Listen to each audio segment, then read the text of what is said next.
자, 그러면 양모운동 메이지 유신의 차이점을 이제 볼게요. 그 양모운동 메이지 유신 차이점은 이제 공통점 위로부터 개혁을 추진했다.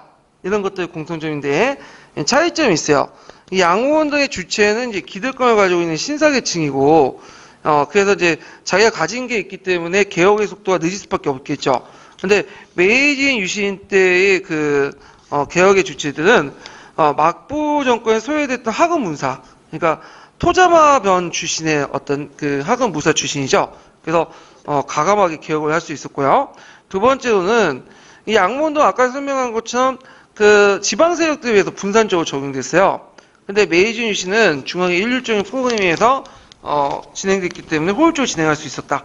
이렇게 이제 보시면 되고, 이런 것들이 청일전쟁 때 일본이 승리할 수 있었던 배경이었다. 이렇게 이제 연결시켜서 이제 보시면 될 것 같아요. 자, 그러면 관련된 이제 기출문제를 쭉 풀어볼게요. 이 관련된 기출문제. 자, 307페이지 볼까요? 307페이지 3번부터 이제 좀 볼게요.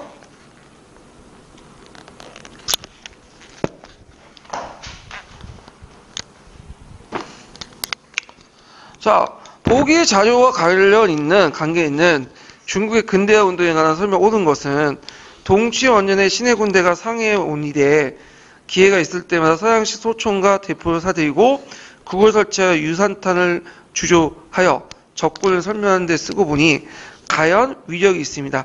이 유산탄이라는 건 뭐냐면 그 당시 지금은 당연한 거지만 지금 총을 쏘면 이게 총알이 남으면서 터지잖아요. 하얗게 터지잖아. 이게 유산탄이에요. 예. 근데 예전에는 이제 자결탄이라고 하는데, 이거를 또 유산탄, 자결탄 이렇게 하는데, 예전에는 보통 화약을 넣을 때 이게 터지는 게 아니라 불합체가 되는 게 주로 뭘 넣죠? 보통 돌이 나는지, 그 다음에 쇠 막대기, 그 다음에 쇠한이라고 해갖고 작은 구슬 같은 거 집어넣고 쏘잖아요. 이건 유산탄이 아니에요. 예. 그래갖고 하여튼 이런 것들이 있는데, 요건 양모운동과 관련된 내용이고, 양모운동은 내세웠던 게 뭐야? 중체 소용론이죠. 그러니까 답이 3번이 되겠죠? 3번. 자, 그러면 1번은 이제 관련된 거 정치제도를 입헌군주에 바꾸는 제도는 범법자강운동이고요. 그 다음에 이제 2번 같은 경우 대동령 입각에서 민권론과 평등론 제시했던 것은 아까 얘기한 것처럼 이제 캉웨이죠. 대동사상 민권론, 평등론. 그 다음에 4번은 반기독교 선두에 서서 부청 묘당을 내걸고 반외 배운동을 했던 것은, 배운동을 전개했던 것은 위하단 운동, 이렇게 쓰시면 돼요.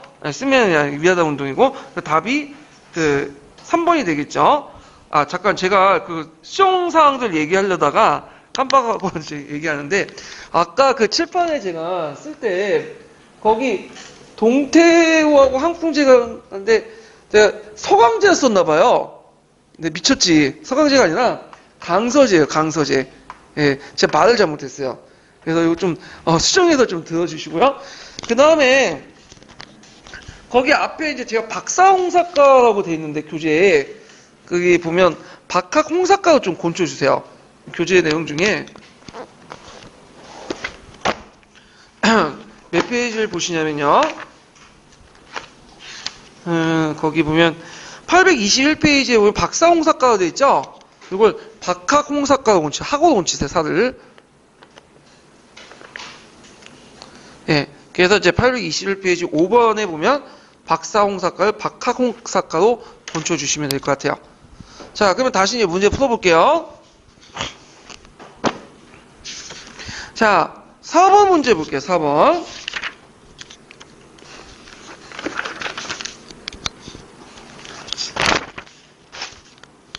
자, 다음을 읽고 무덤에 답하시오.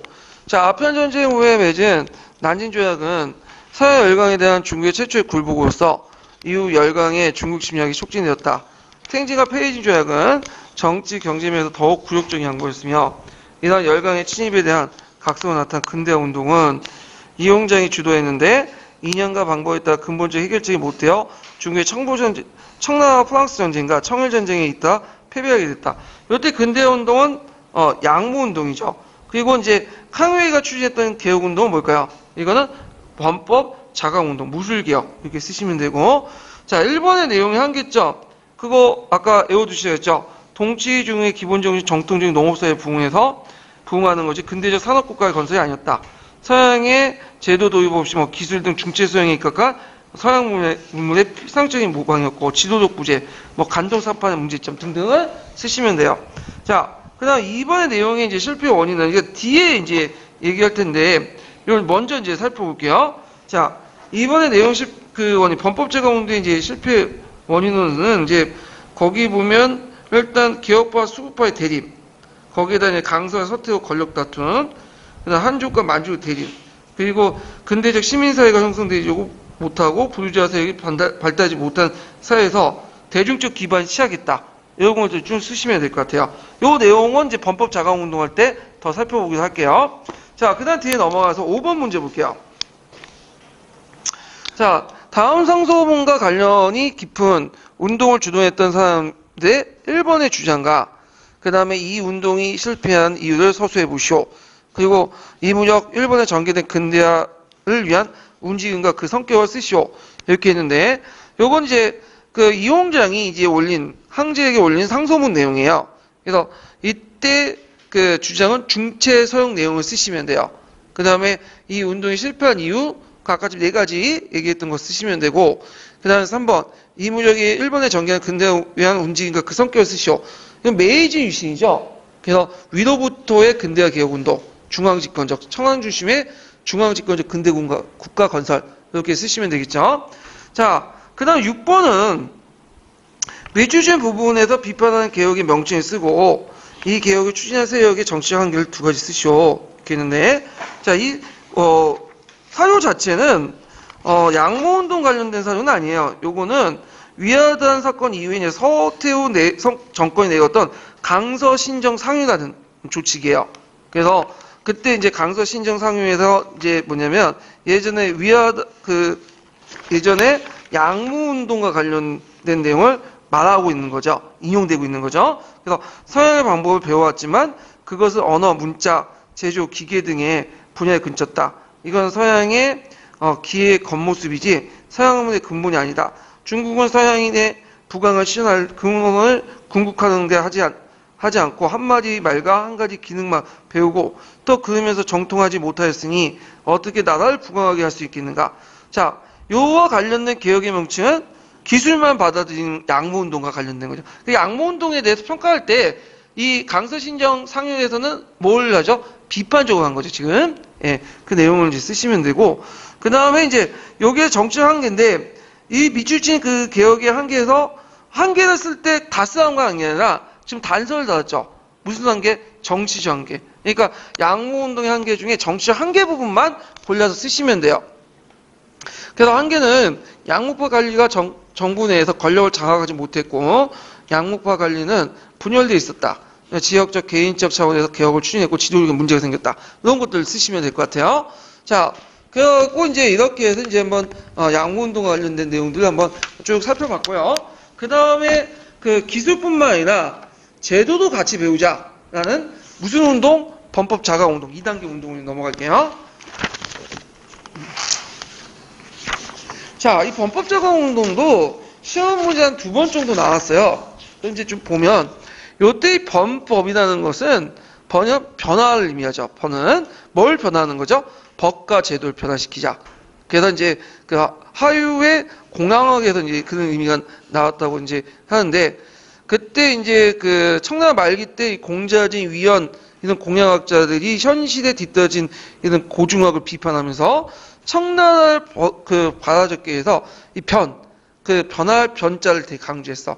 그때 변의 주체, 변의 대상은 법이다. 이때 법이라는 거는 뭐냐면, 청나라의 제도, 정치 제도나 법률 시스템, 이런 걸 전반적으로 고쳐야 된다. 그래서 기술뿐만 아니라, 정치 제도나 법률 시스템이나 이런 거 다 뭐냐면 고쳐야 된다. 그래서 스스로 강해져야 된다. 그래서 이게 범법 자강 운동이라고 하죠. 그래서 이 범법 자강 운동을 이제, 이끌었던 주체는 누구냐면, 그 강유이하고 랑케차오이죠. 그 제자였던. 그래서 이 강유이와 랑치차오가 이 두 사람이 이제 있었는데, 자, 그래갖고 이제 그때 이 강요의 랑치차오는 무슨 파죠? 상주 공양학파죠. 그래서 상주 공양학파들의 주장이 다 범법이에요. 이렇게 보시면 돼요. 자, 그럼 배경을 볼게요.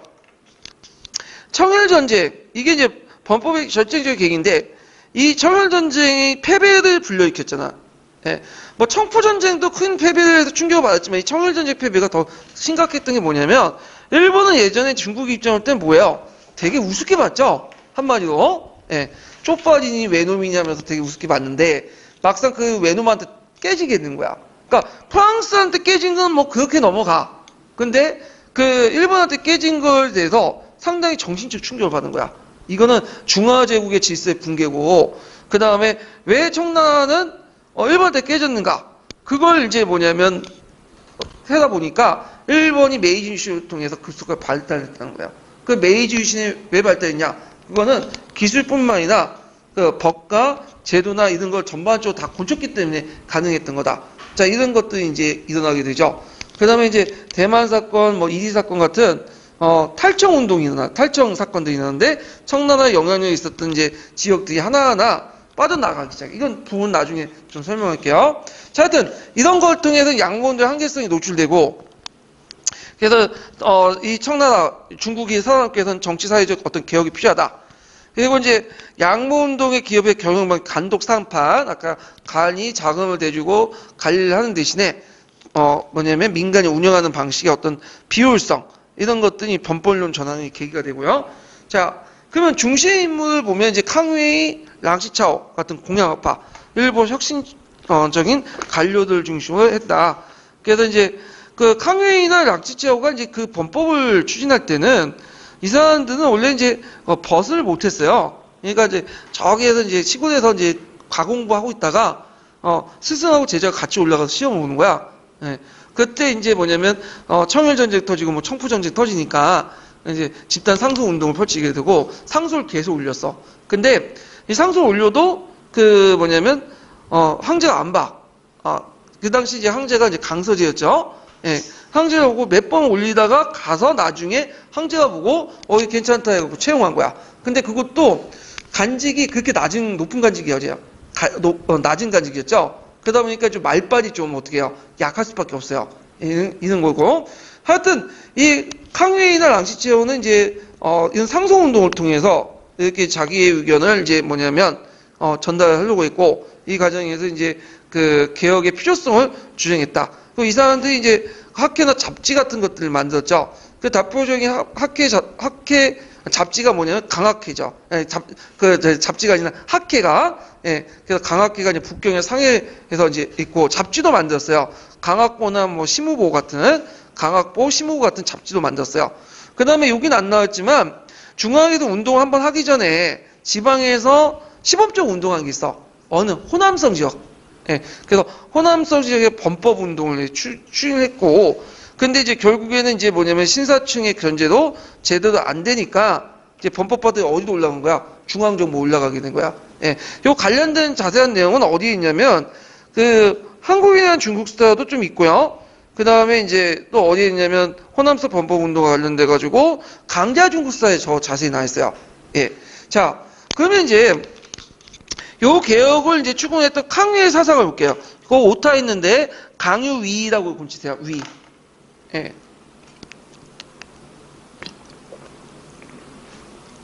자, 캉웨이의 사상은 이제 그 당시에 되게 혁신적이었는데, 이 사람은 일단 기본적으로 고문학파야, 근문학파야, 계열이.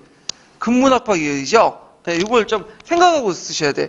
고문학파 같은 경우에는 이제 공자에 대해서 어떻게 인식하냐면, 고문학파는 이 사람은 이제 정통의 문화의 수호자로 봐요. 예전에 문물을 정비하고 했던 사람으로 보는데, 이에 반해서 이제 이 사람은 근문학파죠. 내가 고문학파가 말했냐? 근문학파는 이제 어떤 입장이냐면 공자를 개혁가로 봐. 단순히 정통 문화를 정리하고 수혜준 사람이 아니라 이 당대의 문제를 해결하고 뭔가 개혁하려는 그 개혁가로 본 거야. 근데 그 당시에 그 공자상은 고문학파에 좀 가까워요. 많은 지식인들은. 공자를 뭘로 봤다? 정통 문화의 수호자, 정리자. 그러니까 이 사람이 개혁가로 외치니까 하나 예수님을 뭐냐면 신이 아니라 인간이다. 이렇게 마친 그 주장한 것처럼 충격을 받은 거야. 그러다 보니까 이 사람의 어떤 그 개혁 내용에 대해서 참동했던 사람들도 이 사람이 이제 공자상이라든지 뭐 그 사람의 주장 자체에 대해서 반감을 갖게 된 거야.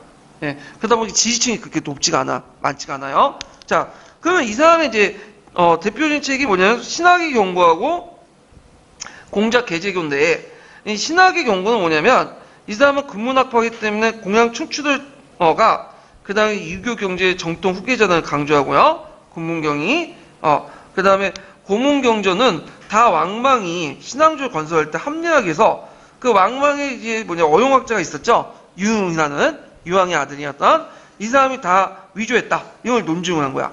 이 신학의 경고는. 그 다음에 이제 공자 개재고는 뭐냐면 이제 공자상하고 이제 관련되는데 육경이 공자가 자신의 이상적 정치제도를 투영해서 창작한 거다. 이거는 좀 약간 정통적인 공자상과 다르죠.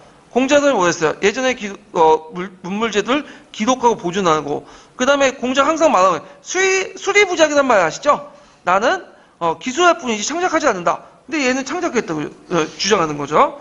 그 다음 성인인 공자의 위상을 바꿔 공자를 춘추시대 난세를 개혁하는 개혁가가 온 거다. 이거는 근문경의 정통적인 공자상이에요. 예. 그래서 근문경은 공자를 개혁가로 봤기 때문에 왕의 지위까지 올려놓죠. 그래서 이게 뭐냐면 소왕론이야. 그래서 왕이 아님에도 왕의 역할을 했기 때문에 이 사람은 소왕이라고 불려요. 또, 자, 하여튼, 근데 그 당시에는 이제, 뭐냐면, 당시 지식인하고 상고방식은 완전 다른 거죠. 그래서 이제 나중에 이제 이것이 이제 범법개혁의 정당성을, 했다. 그래서 이런 것들 같이 기억을 해주시면 되고요. 자, 개혁 내용도 중요하죠. 이 개혁은 이제 무술본법이 나오죠. 무술년에 이루어졌다 해서 무술본법이라고 하는데, 그 개혁 내용 보면, 일단 개혁 모델이 뭐예요? 네, 메이지 유신이죠. 메이지 유신 모방을 했고, 120개 개혁의 칙령을 반포하고, 입헌군주제를 포괄했다. 그리고 개혁기구를 설치했다. 그래서, 여기 보면 이제, 개혁기구로서 무군정 같은 것들을 개설했고, 그런 건데, 자, 크게 1차 개혁과 2차 개혁은 이제, 나눠지는데, 1차 개혁은 주로 이제 전국시조단은 그 항제 조치기에서 이제 출발을 하죠. 그래서 여기 제도국 개설을 시도했다. 개설한 게 아니라 시도했어요. 예. 예전에도 제가 이게 개설했다고 했다가 이게 잘못됐다고 지적받았는데, 예, 제도국 개설을 시도했고요. 그 다음에 개혁파 관리들을 임용했죠. 수구파 관리들 파직시키고, 그 다음에 개혁파 관리들 임용했고, 그 다음 3인의 상서 허용했다. 왜냐하면 이제 예전에 공고상서 운동 같은 운동을 펼쳐서 황제에게 상소를 올리려고 해도 위에서 올리면 그 중간에 다 잘라먹어. 올리지 않아. 그러니까 황제 보지 못해.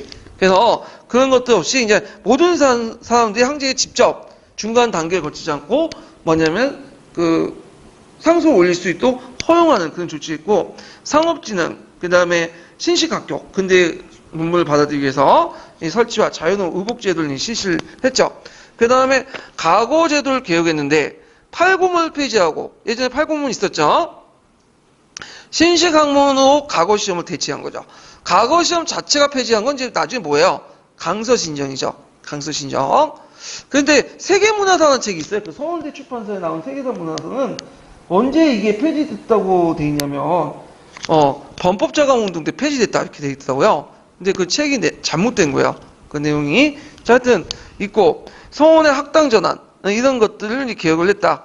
그다음 2차 개혁은 계도백서조단은 이제 칙령을 통해서 이제 했는데, 이건 앞에 1차 개혁은 사대부 개혁을 사대부를 대상으로 이제 행해졌지만 2차 개혁은 모든 그 백성들 대상으로 이제 했죠. 그래서 관료기구를 철폐하고, 여러 가지 이제 문제가 있는 수구적인 관료기구를 철폐하고 무군전을 개설했다. 무군전. 예. 그래서 앞에서 제도국을 이제 신도 개설 시도에다가 너무 반대가 심하니까 이름을 바꿔서 무군전을 이제 개설했고요. 그래서 친위군을 이제 창설하고, 거기에 중요한 게 신건육군이죠. 신건육군인데, 신건육군 원세기가 이제 창설해, 위안스카이가 이 신건육군을 창설했는데, 이 신건육군이 신군이에요.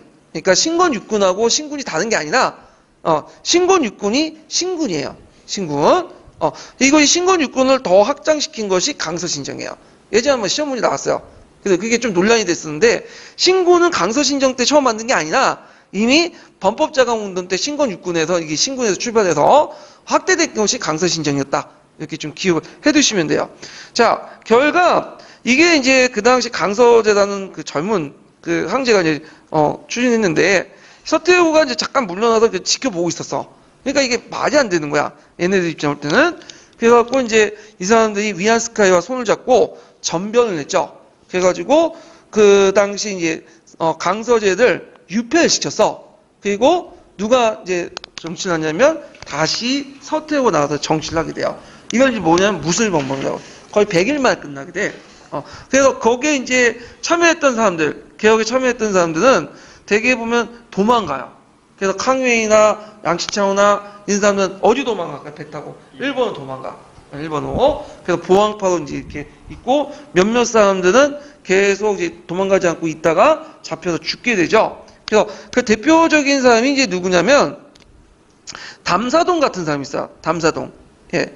그래서 이 담사동 같은 사람은 나중에 이제 뭐냐면, 잡혀서 죽게 되고, 제거되는데, 자, 그래서 이제 그 담사동이 일본 초부터 피신을 권유받으니까 그때 각국의 범법에는 유혈 없이 이루어진 경우가 없는데 지금 중국에는 범법 때문에 피 흘린 사람이 있다는 소리를 듣지 못했다. 그러면서 스스로 죽음을 자처하면서 이제 중국의 개혁과 어떤 그 혁명운동에 큰 흔적을 남겼다. 그러니까 개혁을 하려면 항상 순교자가 필요한 것 같아.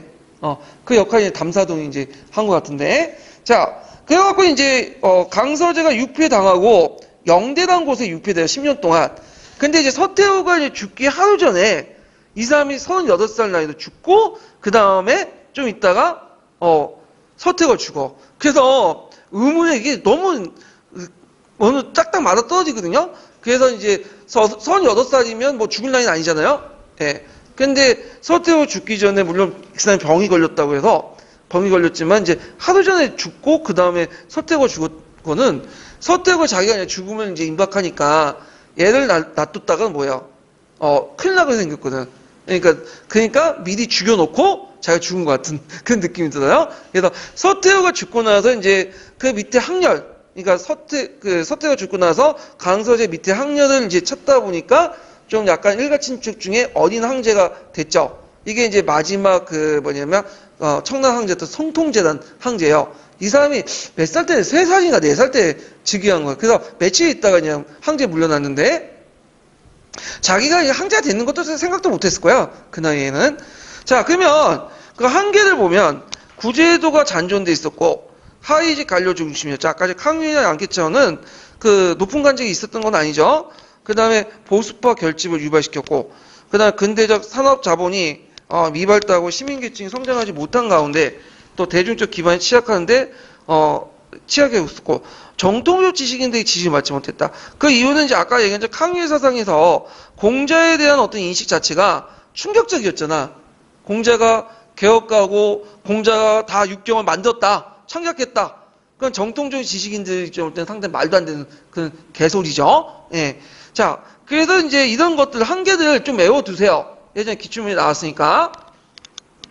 의의는 입헌군주제 수립을 목표한 적극적인 개혁운동이었다. 이렇게 이제 정리해 볼 수가 있어요. 그래서 이제 관련된 기출문제들 풀는지 모르는데,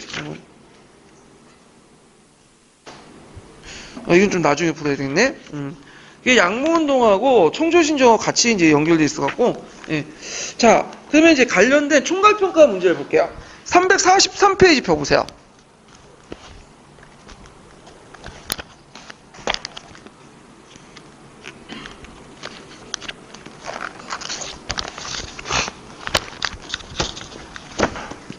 자, 343페이지 10번 문제 볼게요.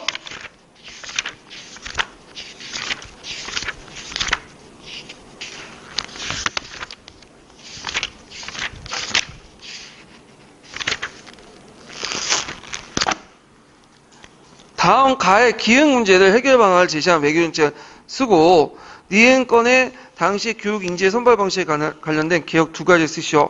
그리고 가와 나의 입장 차이를 서술해보고 그 다음 나의 밑줄친 디귿에 대한 인식을 가의 저자의 생각을 디귿에 대한 인식에 대한 가의 저자의 생각을 쓰시오 이렇게 했거든요. 자, 이거는 가와 관련된 내용은 이제 누구와 관련된 거냐면抗회와 관련된 거야.抗회. 자, 그래서抗회에 관련된 내용인 것 좀 기억을 해두시고요.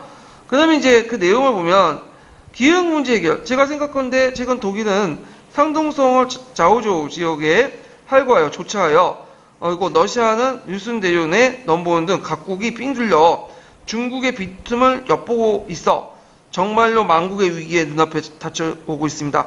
그러니까 이게 가본 상태에 이제 빠져 있는 거예요. 언제 이제 중국이라는 나라가 뭐냐면 찢어질 줄 몰라.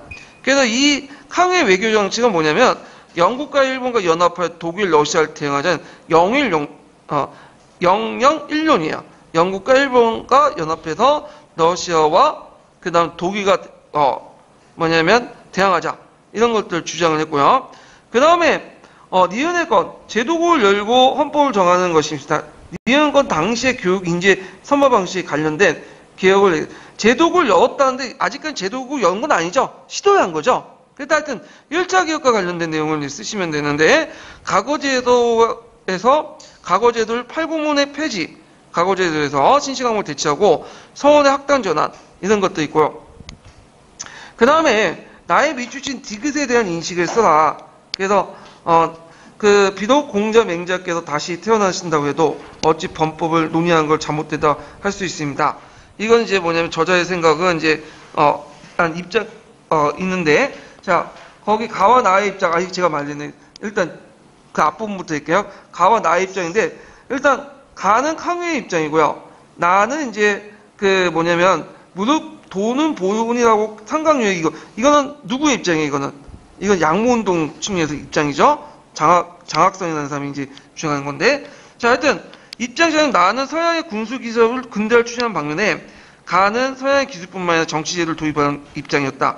그리고 가저자의 생각은 디귿에 관한 가저자는 뭐냐 자 비록 공자 맹자가 다시 태어난다고 해도 범법을 논의하는 걸 자무시하시는 인데 가해저자는 성인을 모셔왔던 공자의 이상을 바꿔 공자로 춘추 전국시대의 난세 개혁가다. 그래서 이제 이 사람은 근문학파 입장에서 이제 뭐냐면 공자에 관련된 내용을 쓰시면 될 것 같아요. 항회의 근문학파 입장에서 공자와 맹자의 어떤 상 이런 것들을 쓰시면 되고 자 그 다음에 몇 번을 보시냐면요 348페이지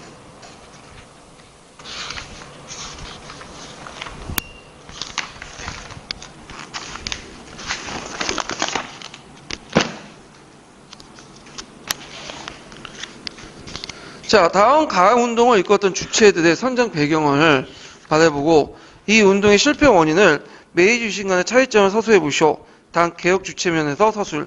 그리고 기획의 주장에 당시에 교육개혁 방안을 두 가지 써보고 나 운동의 한결 두 줄이나 쓰시오. 이렇게 있는데 자, 여기 보면 이제 가는 뭐와 관련된 거죠?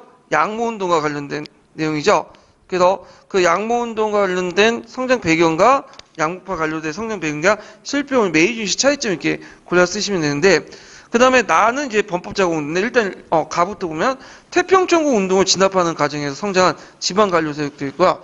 차이점은 양모운동 주체성은 중앙관료 장악하지 못한 지방의 한인관료세력이어서 개혁이 지역적 차원에서 분산적으로 이뤄진 반면에 메이지 유신의 주체는 권력의 핵심을 장악하고 추진했던 중앙의 개혁세력이었다. 그다음 교육개혁 운동은 이제 아까 얘기한 거 그대로 쓰시면 되죠. 범법자공 운동 때 과거제도의 8구문을 폐지하고 서원의 학당 전환. 그 다음에 나운동의 한계는 예전 기출문제 나왔죠. 근대적 시민의식이나 부유자 세력이 발달하지 못한 그 중국의 정통사회에서 혁신적인 지식인 계층들에 의해 추진된 민족주의 구국운동 후 대중 기반이 취약했기 때문에 완강한 보수세력의 반대로 극복하지 못하고 실패했다. 이렇게 이제 답을 구성하시면 될 것 같아요. 자, 그래갖고 이렇게 해서 이제 범법자금운동 관련된 내용을 한번 살펴봤고요. 그 다음 단계 넘어가서 이제 보면 다음 단계가 아니라 이제 서양 이권 탈취와 해방과 세방 논의를 좀 볼게요. 그 해방론하고 세방론 부분은 예전에 한번 시험 문제 나왔죠. 그래갖고 이것도 좀 약간 중점적으로 볼 필요가 있어요.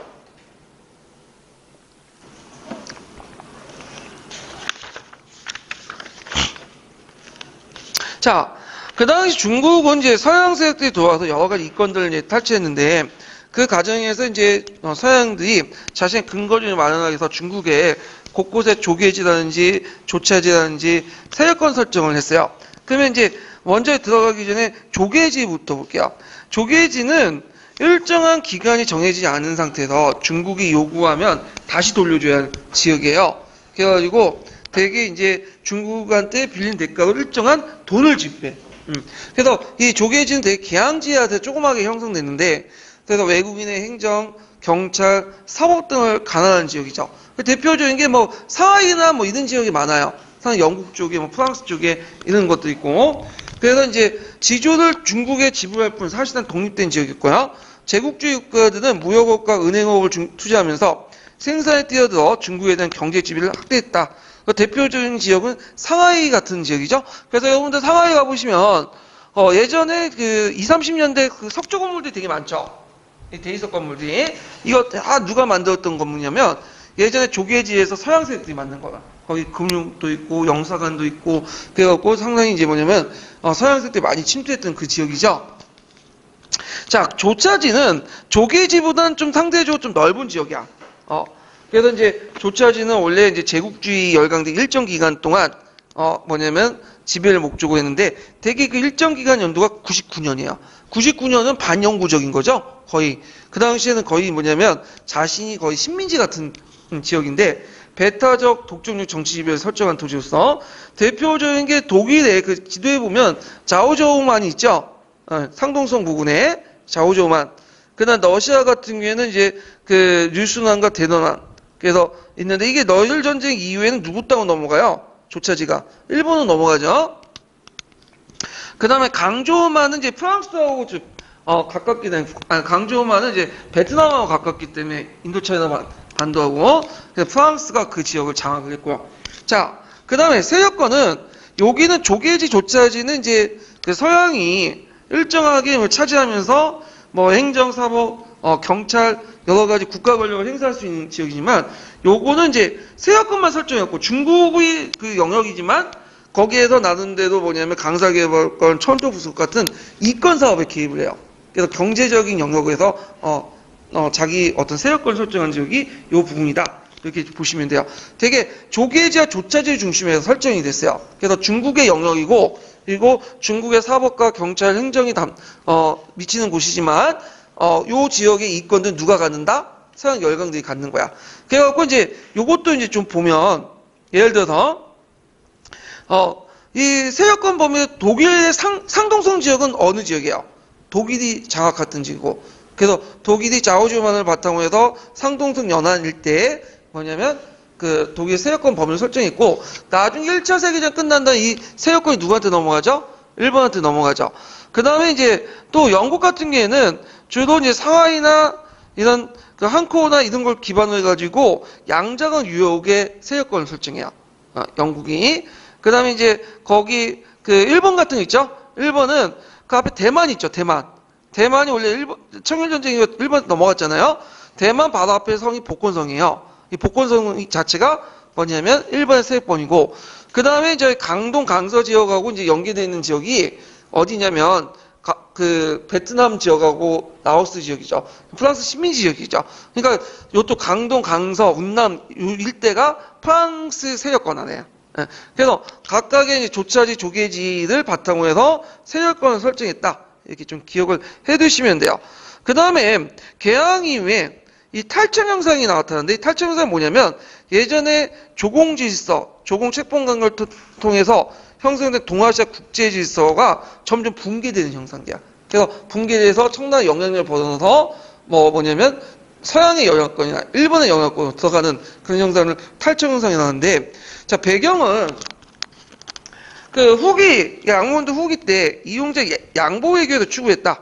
그러면서 이제 서양들이 요구하면 이용장은 이들과 대립하는 것보다는 다투는 것보다는 그냥 주는 형태로 그 과정에서 이제 뭐냐면 베트남도 많이 나가고 나중에 조선도 나가고 그 다음에 뭐 유구도 인정하고 뭐 이런 형상들이 나죠. 자 거기 보면 이제 이런 과정에서 있고 이 중에 이제 계기가 된 게 청일전쟁인데 청일전쟁에서 이제 동학농민운동의 출병 및 청일양국의 출동이 있었고 이때 이용장이 이끌었던 북양한국이 격파되고 이용장이 그때 몰락을 하게 되죠. 그 다음에 시모노세키 조약을 체결하는데 일본이 그 당시 대만과 요동반도를 하향받게 되는데 대만은 그대로 이제 일본 영토가 되고 요동반도는 하향받았지만 누가 간섭하죠? 러시아를 비롯한 프랑스, 독일이 이제 상호 간섭하니까 돌려줬죠. 자, 결과, 이걸 보고 이제 청일전쟁을 보고, 일본이 예전에는 청나라가 패배해도 등치도 있고 인구도 많으니까 언젠가 뭐 우리 이기겠지, 뭐 그래도 무슨 잠자는 호랑이겠지, 그렇게 생각을 했어. 잠재력 인정해줬어. 근데, 일본 같은 아시아 국가한테 예전에 청나라 입장 올 때는 예전에 거의 그 일본의 일본을 우습게 왔던 국가에게 깨졌거든. 그러니까 이제 서양 열강들이 보기에 이거 일본한테 깨져? 그럼 뭐 중국 별거 아니네. 잠자는 호랑이가 아니라 종이 호랑이다. 이렇게 하면서 이제 본격적인 침략을 강화해요. 그래서 강상채굴권, 철도부설권, 조처직 등 이런 것도 있고 나중에 이제 미국은 문호개방 요구를 하죠. 이건 좀 뒤에 얘기했지만 그래서 미국은 나중에 이제 뒤늦게 들어왔고 이 미국 같은 다음에 이제 그 중국의 영토에 관심이 없어요. 경제적 문제에 관심이 있는 거지 이건에. 그러면서 이제 문호 개방을 요구했죠. 뭐 영토 보전, 기회균등 원칙을 해서 했지만 실질적으로는 경제 침탈을 가속했다. 중국을 위한 것처럼 영토 보전, 기회균등을 하지만 중국의 영토를 보존하고 서양 열강들이 공평한 가운데 들어와서 경쟁하다고 요구하지만 실제는 그 밑에는 경제 침탈이 깔려 있다. 그래서 이제 그 당시 지식인들은 어떤 생각을 갖게 되냐면 청일전쟁 이후에 가분의 의식이 파생돼요. 가분이라는 거는 중국이 영토가 분할돼서 식민지화 될 것이라는 의식이 확대돼 나가요. 네. 그래서 이제 이런 것도 있었고, 그래서 이제 청일전쟁 끝난 후에 이 근대의 방향에 두 가지가 흐르게 되죠. 하나는抗日을 이끌었던 범법가 중에는 천체제를 유지하면서 근대화를 달성하는 입헌군주의를 추구하게 되고요. 또 하나가 이제 혁명파 같은 게 등장해서 천체제를 부정하고 이제 청나라를 멸망시키고 공화국을 만들자 이렇게 이제 생각을 하게 돼요. 예. 그래서 이 혁명파의 대표적인 사람이 누구냐면 손문이죠. 손문. 그래서 손문도 그 전까지는 공화주의자는 아니었어요. 이 사람도 입헌군주제를 지지했어요. 그래서 이홍정에게 편지도 보내고 했는데 청일전쟁 이후부터 생각이 확 달라진 거야. 이 청일전쟁 이후부터 이제 청나라 가지고는 도저히 이제 제국주의 국가는 못 막겠다. 그래서 황제 지배 체제보다는 공화정이 낫겠다. 돌아서게 된 거죠. 입장이. 자, 그래서 이제 있고 청불전쟁을 보자. 자, 탈취 영상 중에 대표적인 게 또 청불전쟁인데 청불전쟁은 이제 시기적으로 청일전쟁보다 좀 앞서 있어요. 예. 그래갖고 이제 이렇게 이제 시기적으로 이제 뒤에 청일전쟁이 먼저고, 청불전쟁이 먼저고, 그 다음에 그 뒤에 그 다음에 10년 뒤에 이제 청일전쟁인 거야. 그래서 청불전쟁은 이제 1884년 정도에 일어났던 전쟁이죠. 그래서 청나라 프랑스 간의 전쟁을 얘기하는데요. 이때 이제 청불전쟁 과정에서 그 청나라가 이제 송코의 델타 지역에서 패배를 하게 되고, 그 다음에 이홍장과 프로니아 협정이 있다가 군대 철수 문제든지 전쟁이 다시 재건되다가 복고남대가 패배를 하죠. 이 복고남대가 이제 패배하는 과정에서 그 당시 북양함대라든지 이런 함대를 도와주지가 않아. 왜? 다른 계열이거든. 북양함대 같은 경우에 이홍장이 이끌었던 해군 계열이고 복고남대는 이제 저기 진국본이 이끌었던 상공 계열이에요. 그러다 보니까 같은 군대인데도 같은 나라 군대인데도 지휘계통이 다르니까 어떻게 돼? 도와주지 않고 있다가 복권 해군 함대가 단독으로 이제 작전을 수행하다 완전 몰락을 하게 돼요. 괴멸되고 결국에는 이제 청진조약을 맺게 돼서 베트남 종주권을 상실하게 되고요. 그래서 이제 이렇게 있는데 그 과정에서 이제 프랑스와 베트남 간의 조약을 인정해서 중국과 베트남의 변경무역을 개방하고 개방의 통상항 및 그 특혜 간섭을 인정하고요. 청해 남부의 성해 철도 부사에 프랑스 업체에 상해할 때는, 그러니까 청나라 남부 지역 같은 경우에는 오늘날 이제 강동, 강서, 운남성 일대 베트남과 경계를 이루는 지역의 철도를 부설할 때는 프랑스 업자의 상의를 같이 해야 된다. 같이 얘기해서 해야 된다는 거야. 혼자서 청나라 정부가 멋대로 철도를 부설하지 말고 청나라와 관련된 그 철도 부설업자하고 얘기해갖고 같이 개설해야 된다. 이렇게 이제 조약을 맺게 되죠. 그 다음에 영국 같은 지부 조약을 받아서 운남 강상을 영국에 양보했고요. 러시아는 이리 조약을 맺게 돼요. 이리 조약도 이제 두 번에 거쳐서 1차 이리 조약, 2차 이리 조약 맺게 되는데 1차 이리 조약은 이리를 다 포함해서 그 이리 있죠. 신강 위구도 지역의 중심 도시 이를 다 포함해서 그 일대까지 다 누구한테 넘겨주면 러시아한테 넘겨주는 거야. 근데 1차 1위 조약 맺고 나서 난리 난 거야, 청나라에서는. 이거 말도 되냐? 그 사람, 협상가를 잡아 죽여다 해갖고 이 사람은 이제 나중에 잡혀가지고 저 기양본에서 죽고, 그리고 다시 이제 논의해갖고 2차 1위 조약을 맺게 되는데, 2차 1위 조약은 이제 러시아가 좀 약간 한 발 후퇴해가지고 그 신강 위구르 지역에는 1위 있죠. 1위는 중국한테 넘어가요. 근데 그 1위 부근에 있는 부속 지역은 상당수가 누가 갖게 되면 러시아가 갖게 돼. 그래서 지금 이 지역은 러시아에 속해요. 이 러시아 속은 지금 러시아보다는 터키스탄 쪽에 속하는 지역이지만 하여튼 그런 식으로 해갖고 중국의 많은 영역이 누구한테 넘어갔다? 러시아한테 넘어가.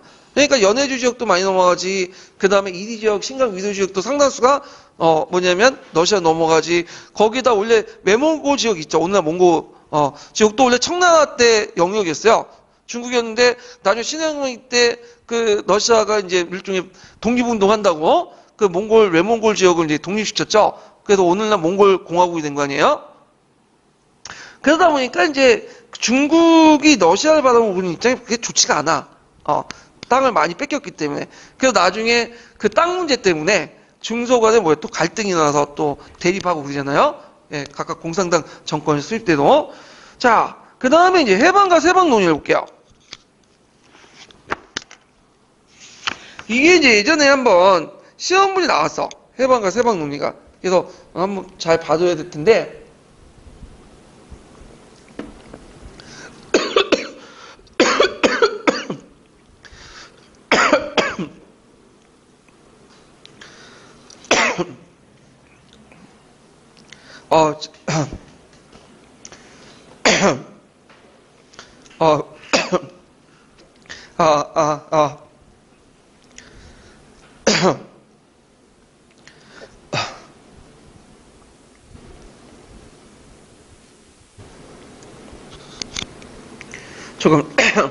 잠깐 쉬었다 잠깐 할게요. 물 먹다 걸렸어. 자, 그러면 이제 할게요. 그때 이제 해방과 세방 논의는 이제 1870년대 이후, 1870년대에 있었죠. 그러니까 시기적으로 보면 그 해방과 세방 논의가 이제 먼저 있었고, 그 다음에 80년대 청보전쟁이 있었고, 그 다음에 90년대 청일전쟁이 있었어요. 시기적으로 보면. 그래서 해방과 세방 논의는 이제 왜 일어났냐면, 그 당시 변경 지역에 영국과 러시아 진출이 강하대. 그래서 이제 그걸 이제 좀 보려면, 그 당시 이제 그 청나라 러시아가 이제 신강 지역, 위구르 지역을 둘러서 대립을 하고 있었는데, 그 영국과 러시아 연결된 야코백이라는 신강 위구르 지역의 토세력이 이 지역을 장악을 해버려요. 그러니까 이제 신강 위구르 지역이 장악을 하고, 그래서 결국에는 나중에 청나라가 신강 수복 작전을 해가지고 거기를 이제 다시 이제 회복을 하게 돼. 그러니까 이제 이거에 대해서 이제 있는데 그 과정에서 러시아가 남쪽으로 내려서 이리를 장악하거든요. 그래갖고 그때 이리 반환을 이제 둘러싸고 그 무슨 조약을 하면 아까 말한 1차 이리 조약과 2차 이리 조약을 이렇게 맞게 돼요. 그 다음에 두 번째로는 대만 사건을 계기로 해서 이제 일본에 진출했는데, 대만 사건이 뭐냐면 그 당시 이제 전에 오키나와 지역이 있었죠. 오키나와가 에도 시대 때 일본 땅 넘어갔잖아요. 근데 형식상 독립국 계속 유지하고 있어요. 유구국은. 그러다가 이제 나중에 메이지 유신 이후에 이 이국을 점령하고 그다음 오키나와 현으로 개편했죠. 그러다가 이제 오키나와 사람이 이제 그 대만에 가가지고 대만 원주민이었던 고산족에게 잡혀가고 죽은 사건이 일어나요. 그러니까 일본이 그거에 대해서 항의를 하니까 그거에 대해서 이제 뭐라고 대만이 얘기하냐면 이 고산족들은 우리의 백성들이 아니다. 새 지민이라는 거야. 그래서 이제 우리는 아무 책임이 없다.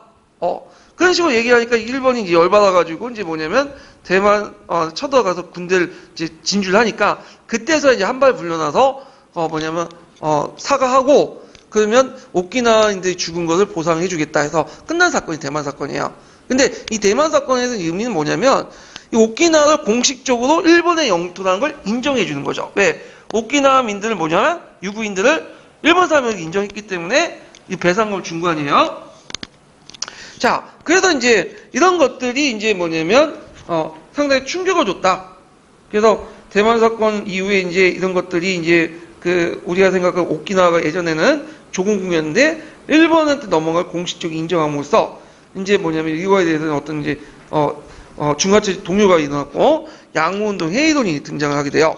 자, 그러면서 펼쳐졌던 운동이 해방과 세방론이에요. 자, 이 해방 세방론이 보면 해방론은 이제 그 어떤 논이냐면 지금 그 신강 위구르 지역은 러시아 쳐들어오죠. 그리고 해방 지역은 뭐야? 영국과 일본 같은 세력들이 물려오잖아요. 프랑스 같은 세력들이. 그러니까 이제 그 당시 이홍장 같은 사람들은 이 시기를 상당히 위기의 시기로 본 거야. 이 1870년대 당을 번국의 시기다. 그래갖고 이걸 이제 영국과 일본 같은 해상세력 경계를 하기 위해서는 먼저 육방 바깥에 있는 신강 위도 지역보다는 해방을 바탕으로 해가지고 양무운동을 확대한다. 그래서 바다를 지켜야 되는 바다 함대를 잃고 바다를 지키고 차라리 신강 위도 지역을 포기해버리자. 그냥 러시아에 족보지고 독립하든 말든 그냥 내버두자. 이렇게 이제 주장하죠. 근데 이런 주장들은 이제 세방파의 제주는 실패했다는 거. 근데 이에 반해 세방파, 육방파는 뭐냐면 서북방이 러시아 진출 경계를 막아야 된다. 이들을. 그래서 신강 위로즈가 지금 뭐냐면 날뛰고 거의 독립적이고 했는데 이들을 뭐냐면 야쿠백 같은 세력들을 진압을 해야 된다. 결국에는 나중에 이제 신강 위구르 회복 작전을 하죠. 예. 그 다음에 이들은 이제 양국파의 비판적인 보수주의자들. 왜냐하면 해방파 주장했던 사람들이 이용자 같은 양파였거든요. 그러니까 이제 이런 보수주의자와 이에도 양국파 중에 또 한 사람이 자중당이라는 사람이 있어요. 이 사람은 양국파임에도 불구하고 세방파를 주장해. 결국엔 이 자중당이 이제 군대에 이끄고 그 당시 신강 지역을 장악하고 있는 누구야? 그 당시 이제 야쿠백 세력들을 진압을 해갖고 회복을 하죠. 자, 하여튼 그래서 이제 이 세방파든 그 국제 인식이 뭐냐면 이홍장 번국 위기의식을 느꼈는데 이걸 동체 중흥의 중흥의식을 바탕으로 중화사상을 기반한 정통적 세계에 집착을 했다. 그래서 예전에 신강 위구르 지역이 속국이고 자기 영역이기 때문에 그대로 지켜야 된다. 여기를 잃어서는 안 된다. 결국에는 해방 논쟁과 세방 논쟁은 어떤 식으로 전개했죠? 동시에 정책을 추구하는 방향으로 나타나죠. 그래서 해방도 하고 세방도 해요. 그래서 해방 측면에서 양국파 관료대 위기를 들어서 세계 함대를 만들자. 복권, 남양, 그 다음에 북양 함대를 만들고 그 다음에 또 뭐냐면 세방파 위기를 받아서 그 당시 이제 신강 위기 지역 수복 작전도 하고 이런 것들을 이제 하게 되는 거죠. 자, 그래갖고 이제 이 부분이 예전에 한번 시험문이 나왔으니까 관련된 것도 꼭 기억을 해두시고요. 그러면 이제 관련된 기출 문제를 이제 풀어볼게요. 자, 310페이지 펴보세요.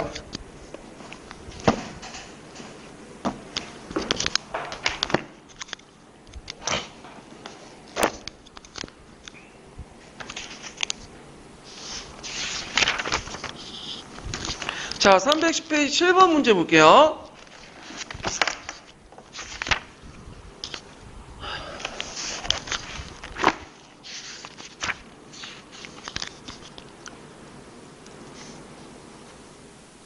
자, 미주진 기획관 이연에 대한 설명 오는 것은 청주는 타이완 사건을 처리하기 위해서 일본의 철봉이 자국의 속민을 보호하기 위한 위고임을 인정. 요때 자국의 속민을 보호, 이건 누구야? 유구인이죠. 오키나인. 피살된 난민에 대해서 위독은 10만 년과 일본이 남긴 시설에 대한 대가로 40만 년을 지불했다. 라는 내용을 합의했다. 자, 이 사건을 계기로 해서 이제 청주는 관료들의 무력의 부비를 이제 강조하면서 해방을 강화할 수 있는 방안을 모색토록 했다. 이에 한 관료는 지금 서역에서 군대를 철수해요. 불필요해진 국량의 해방으로 돌려야 됩니다. 그러니까 신강 위기지를 포기하고 그냥 모든 국력을 자원을 해방 쪽으로 돌리자. 또 다른 한편은 서북의 위험이 사라지면 동남방어도 저절로 견고해진다. 그래서 그런 논쟁이 있었어요. 이거 세방과 해방 논쟁인데 1870년대 중반에 있었던 거죠. 그러면 여기에서 이제 기획을 보면 자, 중국에 있는 반기독교 운동으로 인해서 발생했다. 타이완 사건은 반기독교 운동과 상관없어요. 말한 것처럼 이제 고산족들이 오키나와인들 죽인 사건이죠. 예. 그 다음에 기획의 처리 과정에서 외교의 중요성을 인식하고 청조는 총리각국 사무함을 설치했다. 자, 총리함을 설치한 것은 제2차 아편전쟁 이후에요. 예, 틀렸고. 그냥 니은의 당시 갈단이 중가도 국권을 장해 청주에 대응했다. 자, 중가도는 예전에 이제 오일라트 부 몽고족을 얘기하는 건데 이들이 이제 뭐냐면 강희제 때부터 해서 그 당시 그 어디가 건룡제까지 계속 대항을 했어요. 그래갖고 이제 완전히 굴복한 건 건룡제 때 이제 굴복을 했던 건데, 그래서 그 갈단족이라는 것은 이제 그 뭐냐면 아까 오일라트 그 관련된 부족인데, 그래서 이제 요 중가루 갈단이라는 사람이 언제 활동했던 사람이냐면, 갈단족이 아니라, 그 갈단이 어떤 사람이 언제 활동했냐면, 그 당시 옹정제와 건룡제 때부터 활동했던 사람이야. 그러니까 이거는 그 전의 얘기고, 자, 디귿을 보면, 당시 프랑스군이 타이완 봉쇄하여 펑우성을 점령했다. 이건 청포전쟁이죠. 청포전쟁 시기적으로 1880년대에 있었다고 있죠? 그래서 시기가 안 맞아. 이거는. 그래서 이건 뒤에 있는 사건이에요. 그 다음에 니은의 결과 북양함대 추구로 해군 나설이 본격화됐다. 맞죠? 그래서 해방과 세방을 동시에 추구해서 해방 측면에서 북양함대, 복곤함대, 남양함대 이렇게 돼요. 북곤함대는 이제 세계함대, 동양함대라고 또 부르죠. 그래갖고 이제 세계를 중심으로 해갖고 서양 병선을 도입해서 세계역을 중심으로 해군 체제를 정비를 했다. 그때 이제 군함 건조 사용했던 이제 해금 자금들이 상당수가 많이 들어왔는데, 이걸 해군을 쓰고 그 함대를 구입하는 데 사야 되는데, 그때 서태후가 이걸 몰려 돌린 거야. 이하원 있죠. 이하원을 만든 데 쓰는 거야. 예. 그래서 이제 그 뭐냐면 군비 증강에 좀 여러 가지 문제점을 발생을 시켰죠. 이런 것들 이제 같이 기억을 해주시면 돼요. 자, 그 다음에 이제 관련된 총괄평가 문제를 풀어볼게요. 340페이지 볼까요? 340페이지 3번 문제 볼게요.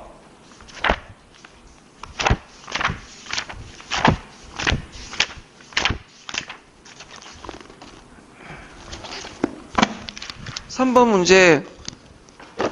자, 다음 밑줄진 기획의 중국의 상황 인식과 대응 방법을 서술해보고 니은의 입장에서 기획을 두 가지 비판해보시오. 이건 제가 이제 기출 예물 따가지고 이제 만들었던 건데, 자, 지금 서역에서 군대를 철수하여 불필요해진 군량을 해방으로 돌렸다고 주장했다. 그래서 자종당은 서북의 위험이 사라지면 동남방어도 저절로 건고해진다라고 했다. 자, 기획은 이제 뭘와 관련된 거죠? 해방론이고, 니은은 그 육방론을 얘기하는 거죠. 세방론. 그래서 이제 상황인식과 대응 방안을 보면 번국의 심각성을 강조해 해방의 매개로 양모운동의 확대를 주장했고요. 비판 내용은 이제 서양 각국이 중국에 추구하는 것, 경제적 이익을 영내 침투가 없었다. 그래갖고 이제 니은의 입장에서 이제 해방론에서 그 다음 기획의 입장을 비판하는 내용들, 그러니까 육방론자들이 해방론자들이 비판하는 서양 각국들은 침략 경제적인 어떤 능력, 그 침략 의도가 있을 뿐이지 그 당시 그 영토 욕심이 없는데 반해서 러시아 같은 경우는 다르다는 거죠. 러시아는 그 당시 영토 욕심이 있어서 우리나라 변경을 장악하고 자국 영토로 편입시키려고 한다. 이렇게 이제 생각을 한 거죠. 그래서 이제 이런 것들을 이제 같이 이제 쓰시면 될 것 같아요. 자, 그래갖고 이제 세방 해방 문제 관련된 내용들을 이제 살펴봤고요. 자, 그 다음에 뒤에 넘어가서 그 문호개방정책 부분을 볼게요. 문호개방정책. 이 문호개방정책은 예전에 한번 시험 문제 나왔죠?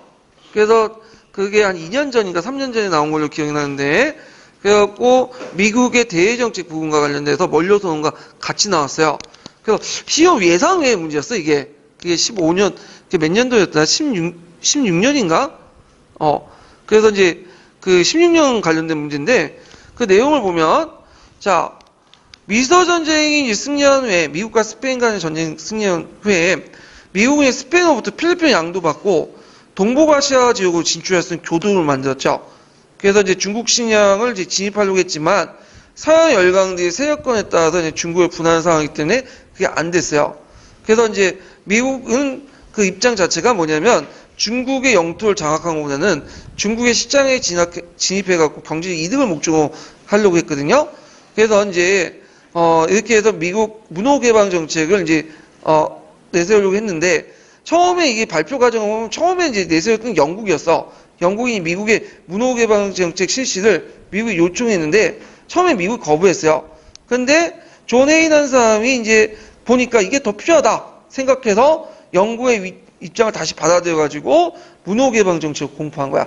근데 이 문호개방정책이 초창기 때는 양국 간의 어떤 여러 국가들이 모여가지고 뭐냐면 공식적으로 합의해가지고 딱 결정된 게 아니라 미국이 일방적으로 결정해가지고 통과한 거예요. 그러니까 다른 나라가 그냥 보고 들어주면 많은 거고 안 들어주면 끝나는 거죠. 예. 그래서 이제 이렇게 이제 했다. 그래서 문호개방정책의 목적은 뭐냐면 첫 번째 중국의 이권 탈취에 뒤늦게 뛰어드는 미국의 통상 기회운동가 중국의 영토 보존을 내세워 상업적 권리를 획득하고 그러니까 동등하게 경쟁을 하되 중국을 먹지 말자 이런 내용이죠. 그 다음에 중국 분야의 위기 해소 및 가분의 어떤 위기 해소 및 극동의 세력 경쟁에 뒤진 자국의 입장, 미국의 입장을 만회하려고 한 거죠. 이게 두 번에 거쳐서 이제 그 문호개방 정책인데 1차 문호개방 정책은 이건 뭐 영토 보존 그런 내용은 없어요. 주 경제적인 측면이죠. 각국의 평등한 관세 및 철도 요구가 입항세, 통상권 승인 촉구 등을 했고요. 2차 때가 이제 제일 중요한데 이때 위하다 사건이 나왔죠. 1900년에. 그래서 미군이 이제 연합군에 참여해서 큰 역할을 해요. 그러면서 그 중국에서 미국의 발언권이 높아지죠. 그래서 이제 거기에다가 1차 발표 내용에다가 그 우리가 알고 있는 이제 그 중국 영토 보전 그리고 중국 지역의 평등하고 차별 없는 무역 보장 이런 것들을 요구하게 돼요. 자, 그래서 이제 그 영향은 미국의 문호개방 정책을 내걸면서 러시아, 일본의 만주 지출과 21개의 요구문들을 반대하게 되고 결국 1차 세계대전 이후에 개최된 워싱턴 조약에서 9개국 조약에서 뭐냐면 이 문호 개방 정책을 공식적으로 인정받게 돼. 예전에 이게 미국이 이제 일방적으로 통보한 내용인데 이제는 국제적으로 합의된 형태로 인정받게 된다. 자, 그러면 문호 개방 정책의 의미를 볼게요.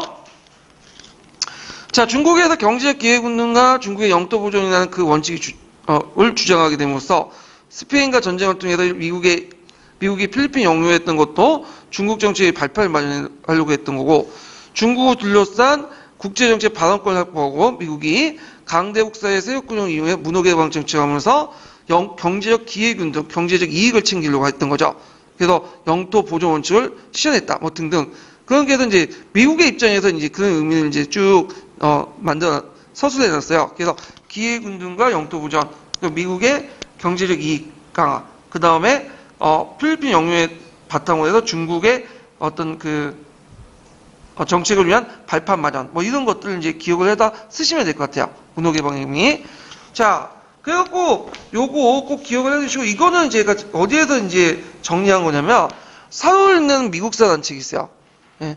그러니까 사료를 읽는 서양사도 있는데 그 사료를 읽는 미국사 단책도 있어요. 그 내용에서 이제 정리했고 그때 출제 교수가 그때 이 책도 썼어요. 그래서 아마 이거 낸 것 같아. 그때도 사료도 있고 그 책에서. 그 다음에 또 이제 어떤 책이 또 있냐면 대한교과서 미국사 그것도 거기도 있어요. 그래서 그 두 책을 기반으로 해갖고 정리를 해놓은 거거든요. 동계 읽어보면 짤막하게 돼 있어. 그래갖고 동계 보고는 판단할 수 없어. 그러니까 이제 그런 책들을 좀 보셔야 돼요. 예. 자, 그러면 이제 관련된 기출 문제를 풀어볼게요. 250페이지 펴보세요.